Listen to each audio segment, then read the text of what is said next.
This a couple of years ago, an event planner called me because I was going to do a speaking event, and she called and she said, I'm really struggling with how to write about you on the little flyer. And I thought, well, what's the struggle? And she said, well, I saw you speak, and I'm going to call you a researcher, I think, but I'm afraid if I call you a researcher, no one will come because they'll think you're boring and irrelevant. And I was like, okay. And she said, but the thing I liked about your talk is, you're a storyteller, so I think what I'll do is just call you a storyteller.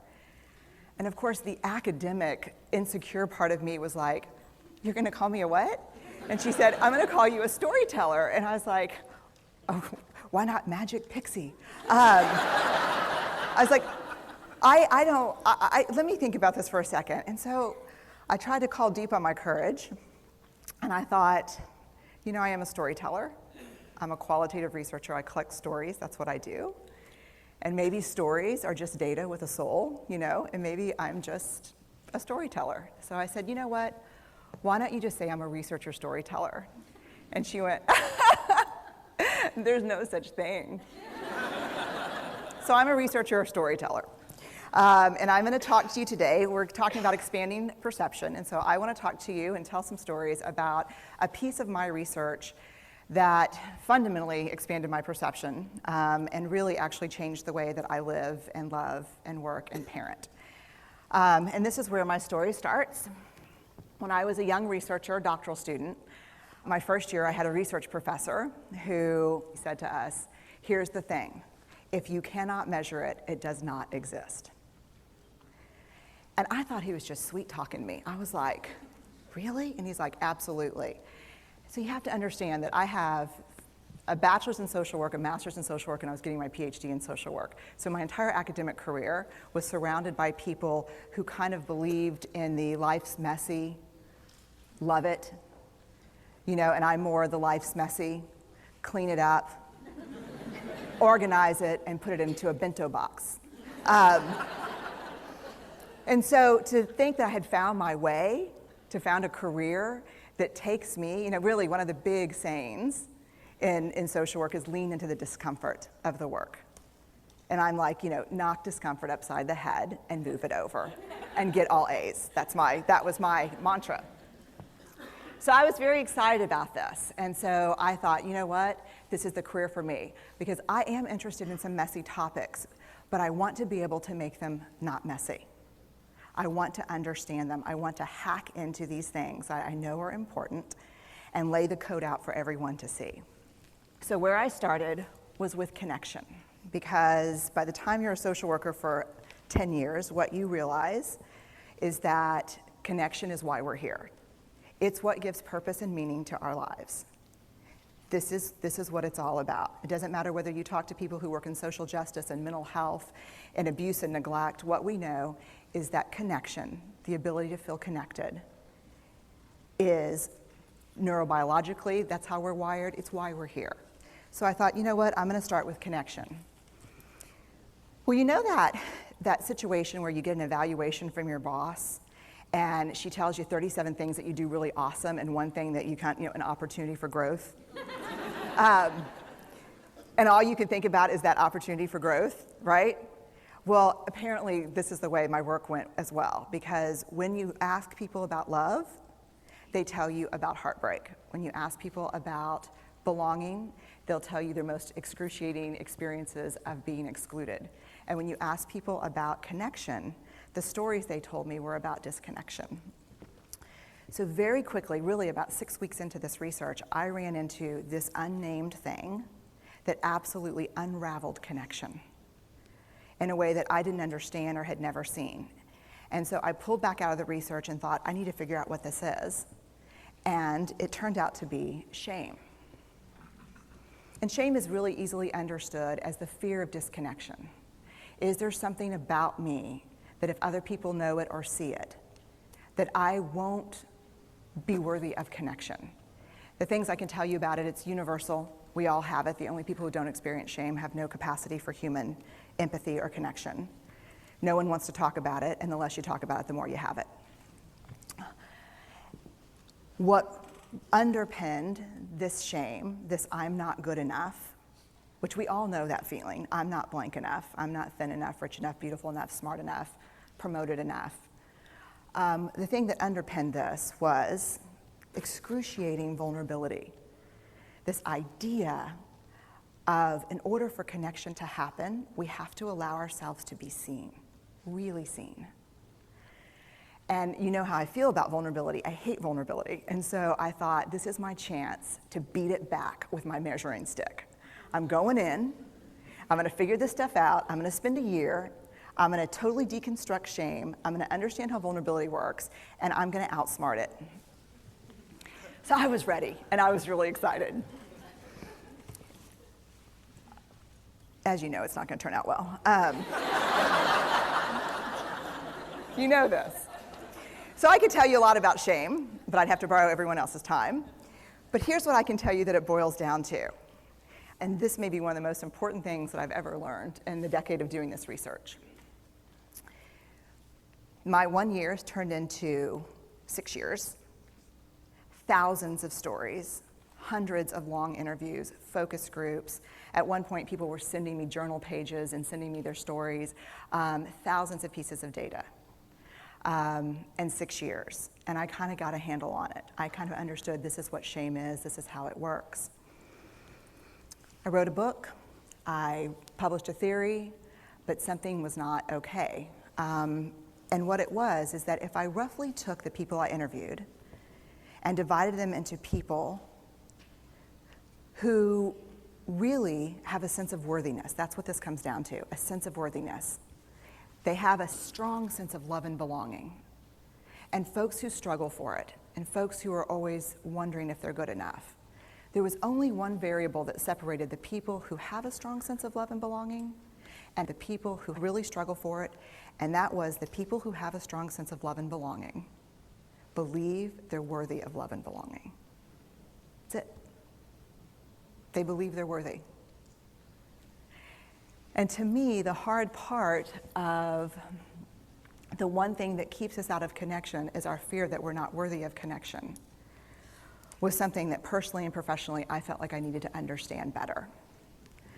So what I did is I took all of the interviews where I saw worthiness, where I saw people living that way, and just looked at those.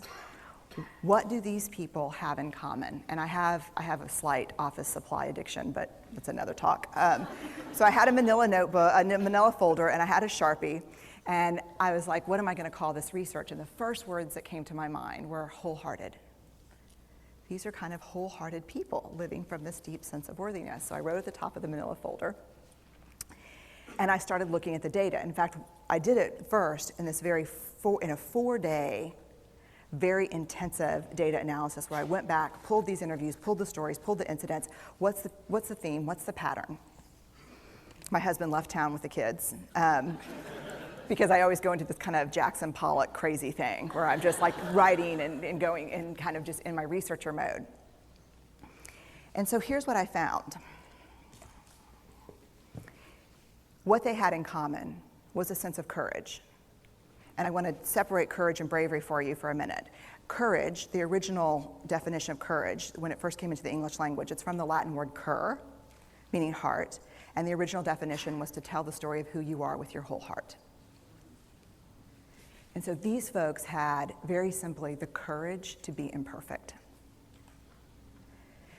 They had the compassion to be kind to themselves first and then to others, because as it turns out, we can't practice compassion with other people if we can't treat ourselves kindly. And the last was they had connection, and this was the hard part, as a result of authenticity. They were willing to let go of who they thought they should be in order to be who they were, which is, you have to absolutely do that for connection. The other thing that they had in common was this. They fully embraced vulnerability. They believed that what made them vulnerable made them beautiful. They didn't talk about vulnerability being comfortable. nor did they really talk about it being excruciating, as I had heard earlier in the shame interviewing. They just talked about it being necessary.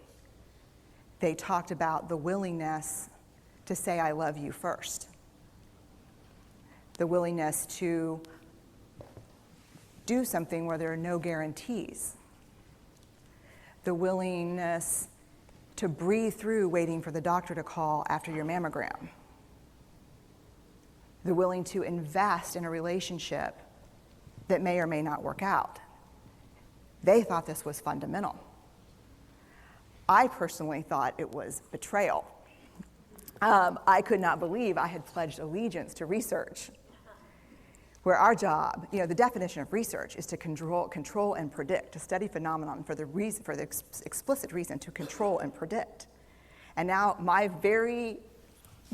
mission to control and predict had turned up the answer that the way to live is with vulnerability and to stop controlling and predicting. This led to a little breakdown, which actually looked more like this. And it did. It led to I call it a breakdown, my therapist calls it a spiritual awakening. Spiritual awakening sounds better than breakdown, but I assure you it was a breakdown. And I had to put my data away and go find a therapist. Let me tell you something. You know who you are when you call your friends and say, I think I need to see somebody. Do you have any recommendations? Because about 5 of my friends are like, woo, I wouldn't want to be your therapist. And I was like, what does that mean? And they're like, oh, I'm just saying, don't bring your measuring stick. I was like, okay. So I found a therapist. My first meeting with her, Diana, I brought in my list of the way the wholehearted live. And I sat down, and she said, how are you? And I said, I'm great, I'm okay. And she said, what's going on? And I said, and this is a therapist who sees therapists, because we have to go to those because their BS meters are good. And so I said, here's the thing, I'm struggling. And she said, what's the struggle? And I said, well, I have a vulnerability issue, and I know that vulnerability is kind of the core of shame and fear and our struggle for worthiness, but it appears that it's also the birthplace of joy, of creativity, of belonging, of love, and I think I have a problem, and I need some help. And I said, but here's the thing, no family stuff, no childhood shit, I just need some strategies.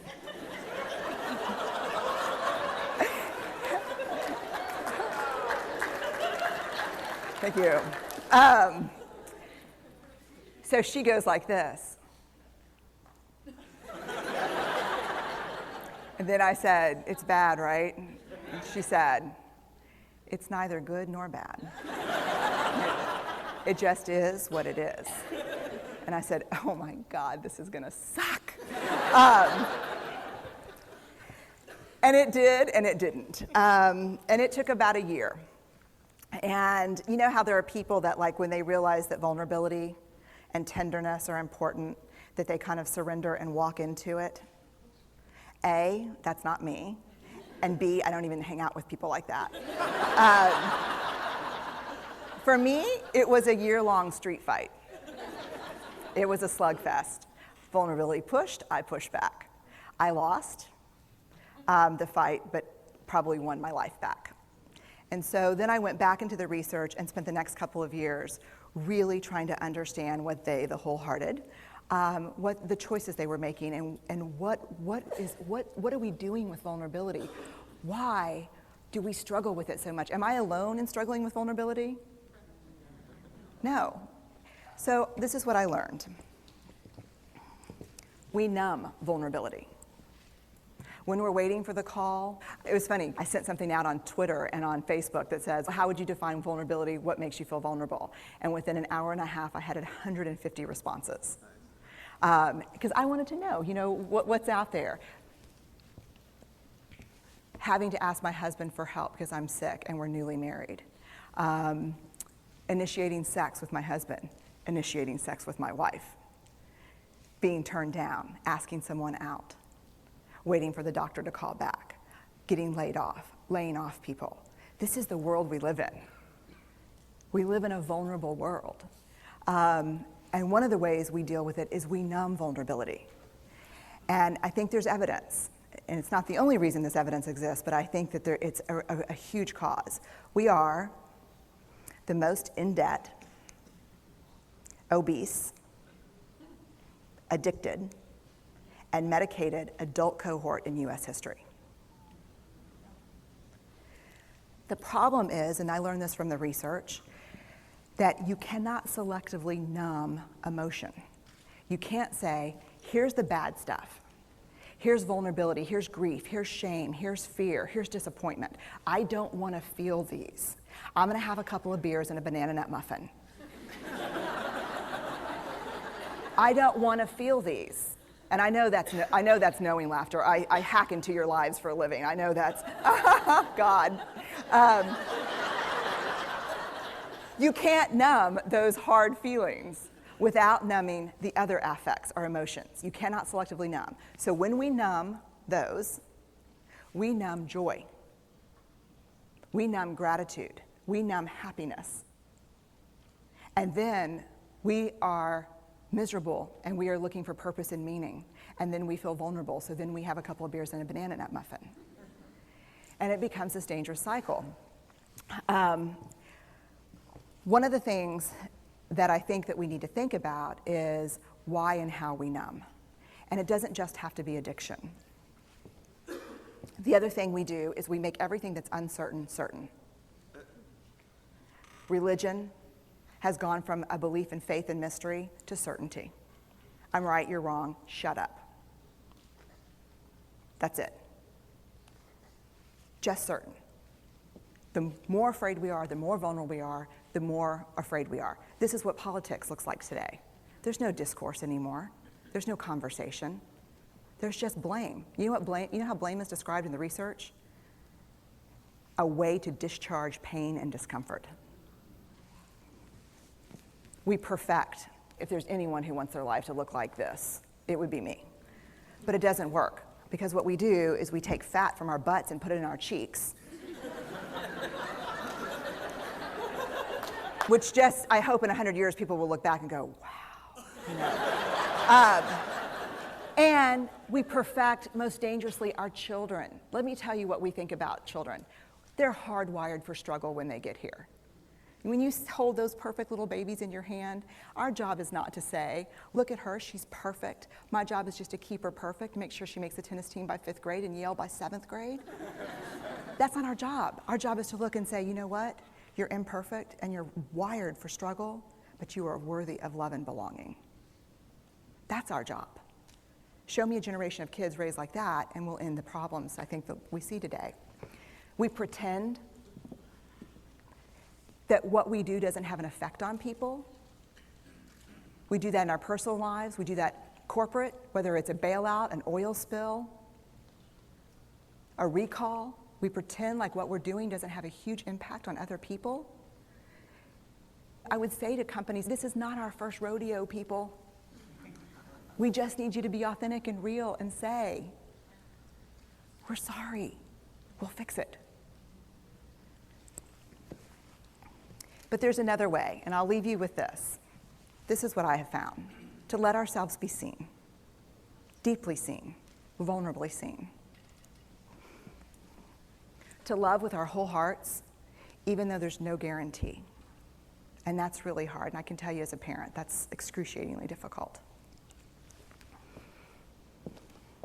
To practice gratitude and joy in those moments of kind of terror when we're wondering, can I love you this much? Can I believe in this passionately? Can I be this fierce about this?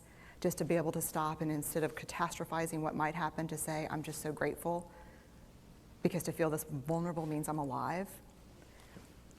And the last, which I think is probably the most important, is to believe that we're enough. Because when we work from a place, I believe, that says, I'm enough, then we stop screaming and start listening.